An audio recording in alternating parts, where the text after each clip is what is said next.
तुम्हें कितनी बार बताया है, मेरे तैयार होने से पहले मेरा नाश्ता तैयार हो जाना चाहिए।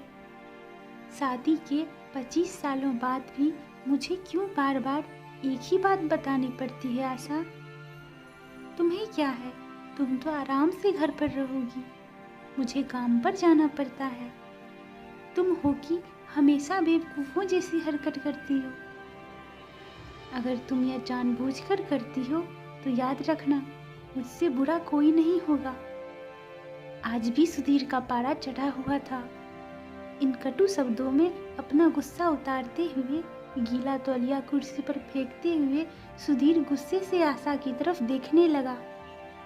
आशा के लिए सुधीर का यह बेवजह का गुस्सा कोई नई बात नहीं थी। वह महीने में 3-4 बार ऐसे ही आशा पर बरस पड़ता था। पहले पहले आशा उसका विरोध किया करती थी, लेकिन जब कई सालों तक सुधीर में कोई बदलाव नहीं दिखा तो आशा ने खुद को ही बदल दिया। अब सुधीर के कुछ कहने से आशा को कोई फर्क नहीं पड़ता था। सुधीर की हर बात वो चुपचाप सिर नीचे झुकाए सुन लेती थी। शादी के पहले 5 साल तक आशा ने पूरी कोशिश की थी कि सुधीर को बदला जाए, लेकिन फालतू का गुस्सा करना और बाद में आशा का भला बुरा कहना, यह मानो जैसे उसकी आदत बन गई थी। कोई भी बात विवाद होता तो सुधीर सीधा आशा को बोल देता, अगर मैं तुम्हें अच्छा नहीं लगता तो क्यों नहीं चली जाती अपने मायके, क्यों रहती हो मेरे साथ। इतना सब कुछ होने के बावजूद आशा सुधीर के साथ रहती थी, क्योंकि उसे अपनी बेटी की फिक्र थी। और वह जाती भी तो कहाँ, अपने बूढ़े हो चुके माँ बाप को इस उम्र में परेशान करना वो नहीं चाहती थी। समाज और लोग क्या कहेंगे, यह भी तो उसे देखना था। वह इतनी पढ़ी लिखी भी तो नहीं थी कि खुद जाकर कोई नौकरी कर सके और अपना और अपनी बेटी का पालन पोषण कर सके। आशा को अब अपनी फिक्र नहीं थी, उसे फिक्र थी तो बस अपनी शादी लायक हो रही बेटी की। आशा नहीं चाहती थी कि पति पत्नी के झगड़े की वजह से कृति डिस्टर्ब हो। कृति की पढ़ाई पूरी हो चुकी थी, उसके लिए अब शादी के रिश्ते आने लगे थे। कई रिश्तों को कृति ठुकरा चुकी थी।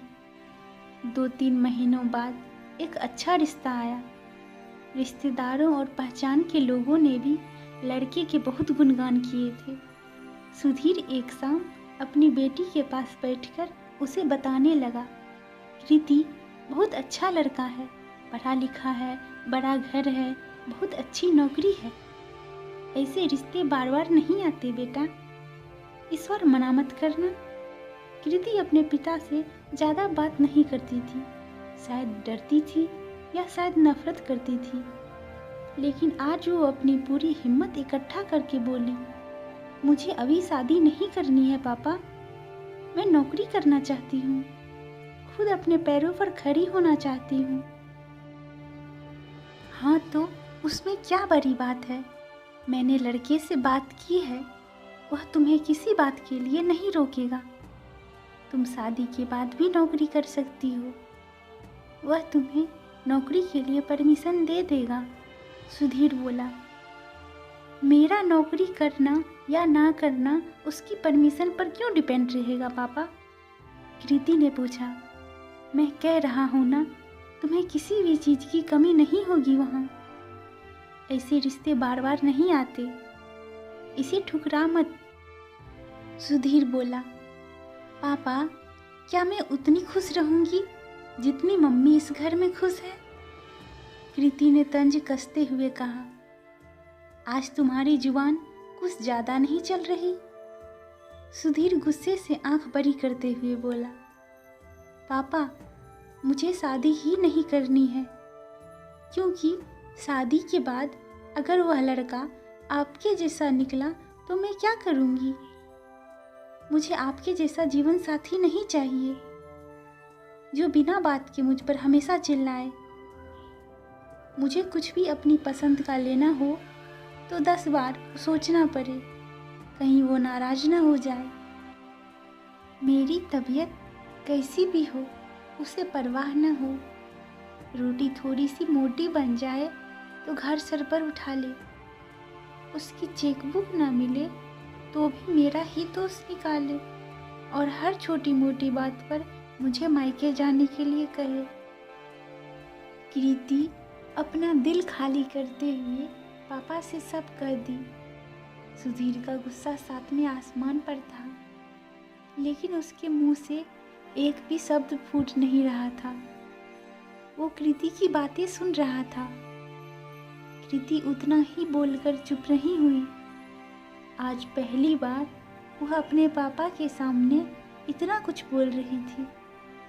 पापा, आपने माँ के साथ हमेशा गलत व्यवहार किया है। आप अपने ऑफिस का गुस्सा बिना सोचे समझे माँ पर उतार देते हैं। कभी इस बात की परवाह भी नहीं करते कि उन्हें कैसा लगता होगा। आपकी बातें सुन सुनकर माँ ने अपना स्वाभिमान खो दिया। सुधीर आज पहली बार अपने किए बर्तावों को महसूस कर पा रहा था। वो इतना ही बोल पाया, जो तुम्हारा मन है वो करो, मैं तो इतना बुरा हूँ ना। कृति ने सुधीर का हाथ पकड़ा और बोली, पापा, मुझे सिर्फ एक सवाल का जवाब दे दो। क्या आप चाहोगे मेरा पति आपके जैसा हो?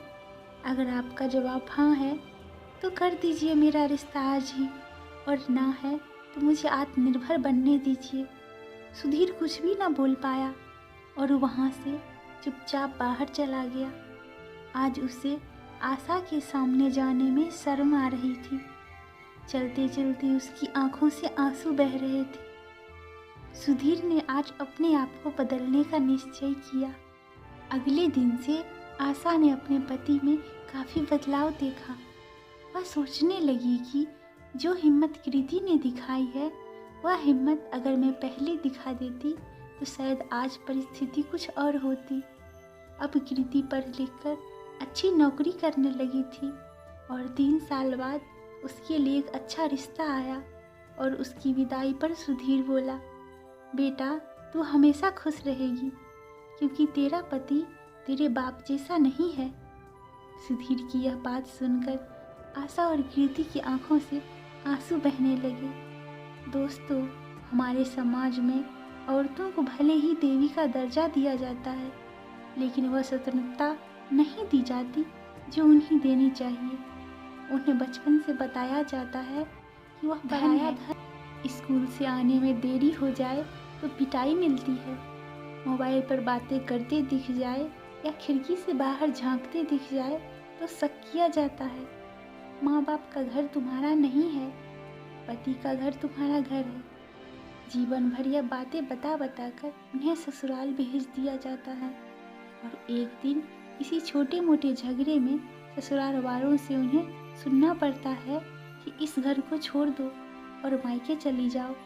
अब आप ही बताओ दोस्तों, ऐसी स्त्रियों का सच्चा घर कौन सा? आखिरकार वह किस घर को अपना कहे? अगर कहानी पसंद आए तो चैनल को सब्सक्राइब, वीडियो को शेयर और लाइक कर दें।